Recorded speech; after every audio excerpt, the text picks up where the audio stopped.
It's just about 12:30, so we will get started.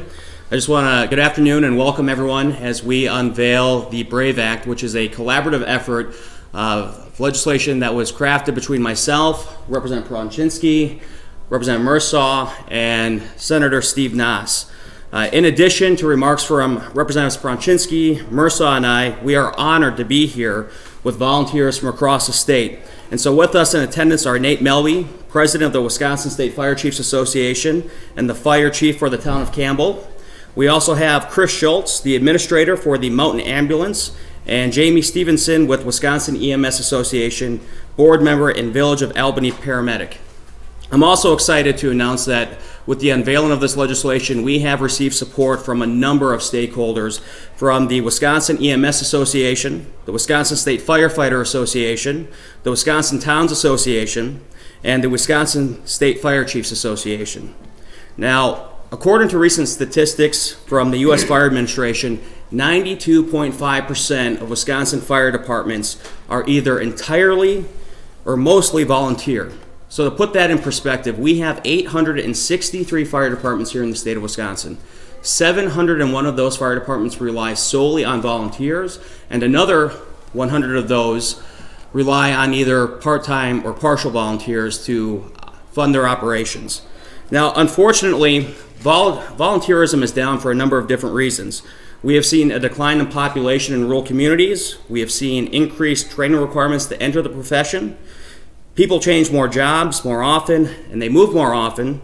So to maintain membership in a community volunteer organization for the long term has become more difficult. Also, the decline in younger volunteers means that the average age of our volunteer firefighters has increased. In 2006, the average age of a volunteer firefighter was 50 years old. Today, it is now approaching 60.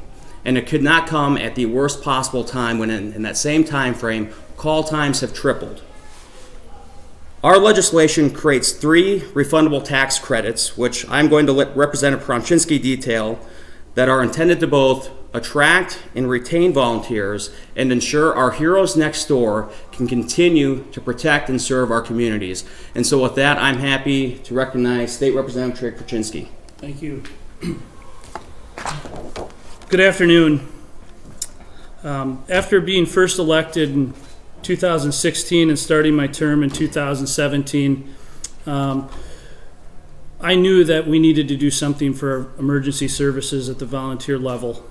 As Senator Testin talked about the shortage and the aging demographic, we have a possible crisis coming forward in the future, and we need to come up with some initiatives to retain and attract and reward those who sacrifice.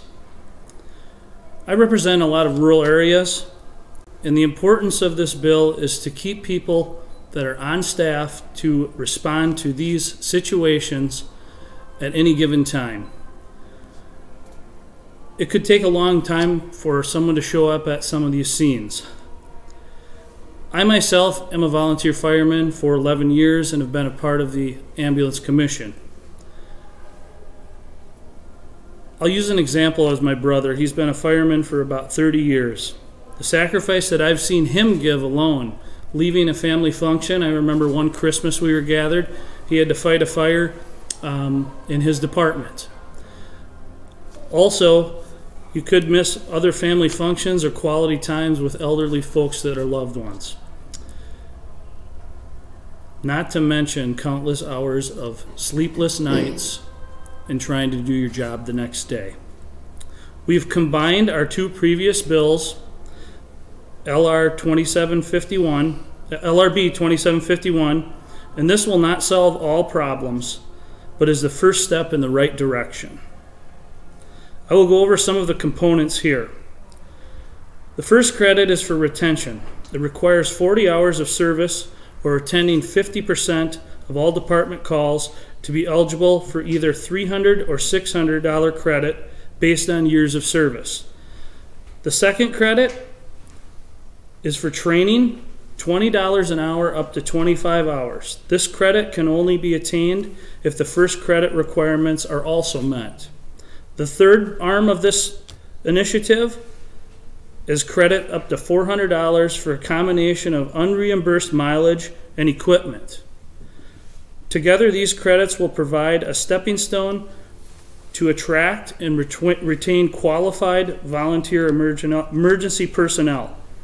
I also would like to thank the support of the Wisconsin EMS Association, the Wisconsin State Firefighters Association, the Wisconsin State Fire Chiefs Association, the Wisconsin Towns Association, and other volunteers across the state. I would like to introduce Representative Mursau for his comments. Thank you. Thank you. Thank you, Representative Pronschinske, Senator Testin. Just a little rural perspective of today's bill that we're rolling out here today. And just working over the years, we worked on a small bill for EMS and EMR having to go into when you transport, to allow them to go with one of each instead of 2 EMTs was done here a session ago, and it would greatly help our rescue squads. And this is something that I think is tremendously important. For the fact is, our volunteerism in our rural areas is critical at this point. As we see, our tourism is up, so that means that there's a number of people coming up to our areas and recreating in our rural areas, and it's consequently we hear on the radio and TV stations every weekend that something may be happening that from some of those activities. So it's absolutely critical that we take and keep our volunteerism going, and one way to do that, as we see it, is to try to do a little bit of some tax credits to allow them to partake and join up and become volunteers and keep our departments going, because it's something that is very well needed, probably more so now in our rural areas than ever before. And with us today, I have Mr. Chris Schultz from the Mountain Rescue that is going to be here to take and share some of his comments. Good morning. Well, my name is Christopher Schultz. I've been with the ambulance for 26 years. I've been with the fire department locally there as well in Mountain. The biggest thing that we see that comes out of the state when there's a requirement or a bill that comes out is to get it, there always seems like there's strings attached. There's a lot of hoops to jump through. When I showed this bill to everybody within my departments, they said, this is easy. We don't have to do anything except basically continue what we're doing. There's no hoops to jump through. It seemed very, very simple, and they get basically some tax credits that are hopefully going to help them out and continue their longevity with the departments, because it always seems like they don't have the time to do it or they need extra money, and I think that this is going to address both of those problems. So Thank you. Thanks.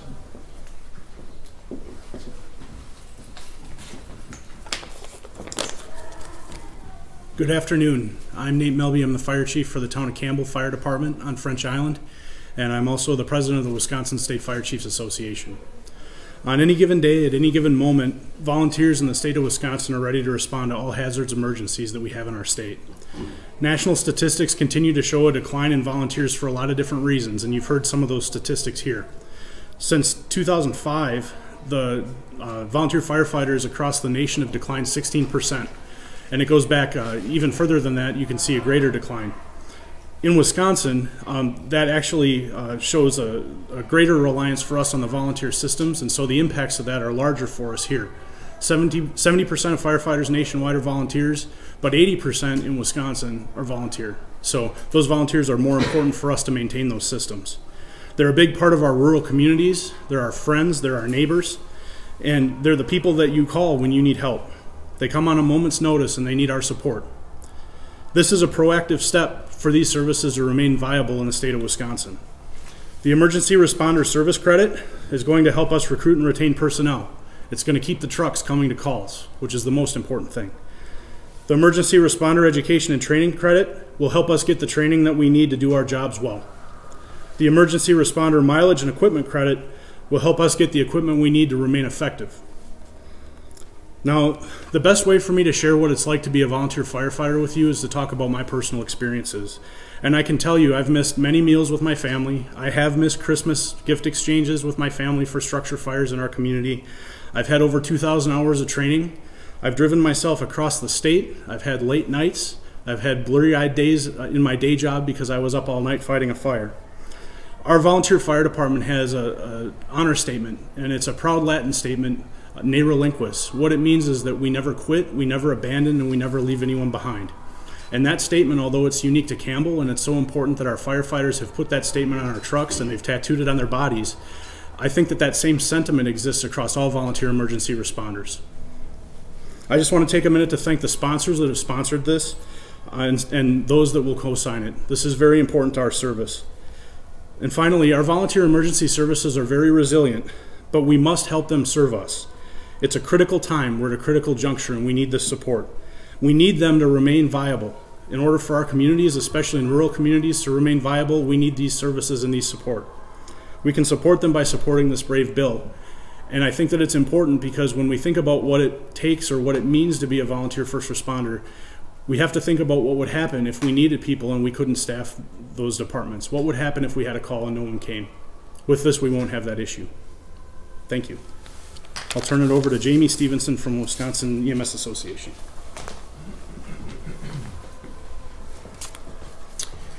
Good afternoon. My name is Jamie Stephenson. I'm the Service Director for Albany Area EMS, which is a volunteer EMT service just south of here. I'm also a member of the Board of Directors for the Wisconsin EMS Association.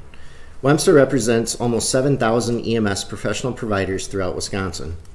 As Service Director of Albany EMS, I'm responsible for a crew of 25 volunteers who provide 24/7, 365 pre-hospital care for the residents of the Village of Albany, the visitors, and all or parts of 6 adjoining townships, which equals about 70 square miles. I'm not unlike hundreds of other service directors and EMS providers who have full-time jobs and take pride in volunteering on nights and weekends to give back to my community. How special is it that during EMS week we announce a bill that will help make a difference in the lives of the very men and women who volunteer their time, their heart and soul, and their bodies in the service of saving others. Happy EMS week, and thank you to all EMS members across the state. I'm here today to thank Representatives Pronschinske, Mursau, and Senators Testin and Nass for recognizing the needs of volunteer providers by creating LRB 2751, a volunteer EMS tax credit to help recruit and retain volunteers throughout the state. The challenges of recruitment and retention for EMS providers throughout the state is significant. In 2016, a Legislative Council study committee on volunteer firefighter and EMT shortages convened to better understand these issues. The study resulted in a number of bills which had little impact on stabilizing staffing and funding for EMS for rural residents throughout Wisconsin. Almost 80% of EMS care is provided by volunteers in the state of Wisconsin. These volunteers jump at the sound of the pager, leaving their families, kids' soccer games, or even Packer games to answer that call. They give more than just their time. They give their heart. In order to provide 24/7 life-saving emergency services to Wisconsin residents, every beginning EMT or their sponsoring service spends on average $1,500 to $3,000 per new EMT. This cost includes initial education, safety gear, and equipment just to get started. Then there's the added cost of maintaining your certifications and licensure. The cost of continuing education for an EMT can cost between $300 and $1,000 every 2 years. The abysmal average stipend for a volunteer per call varies from nothing to maybe $25 per call. These tax credits for EMS volunteers are critical to help offset these costs and incentivize new recruits in our service. For those of us who have been around a few years, the tax credit will give us the needed incentive to stay and continue to serve.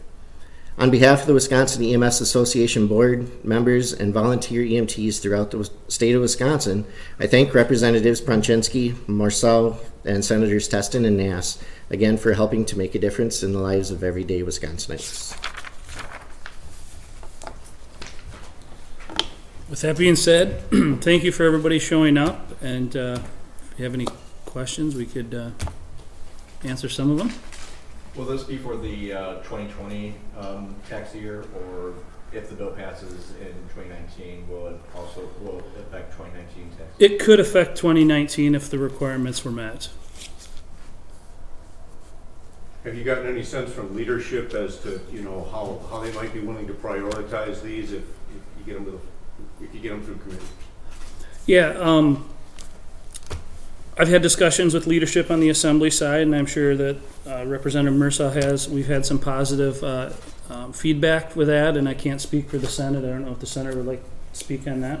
Yeah, I mean, we haven't had direct conversation specifically on the new bill that's being released today, but I do intend to speak to the majority leader about this and make the case why this bill is needed. I think what's more important is the fact that we had two separate bills that were very similar in nature trying to address the same issue, and why we came together rather than have two competing bills, to come together and have one that's going to be in the best interest of our brave men and women who volunteer their time day in and day out to serve their communities. And so I'm confident this is legislation that is going to gain bipartisan support just based on the number of stakeholders that we have and the fact that we have volunteers from around the state who have come down and taken time out of their schedules to stress the importance of this. So we see this as much needed legislation. So I foresee this getting through and hopefully onto the governor's desk and signed into law. And then Chief, Jamie mentioned the costs for EMS certification, or firefighter certification, and continuing education costs in the same ballpark? They're similar, yes. Any other questions? All right, if not, thank you much. Thank you.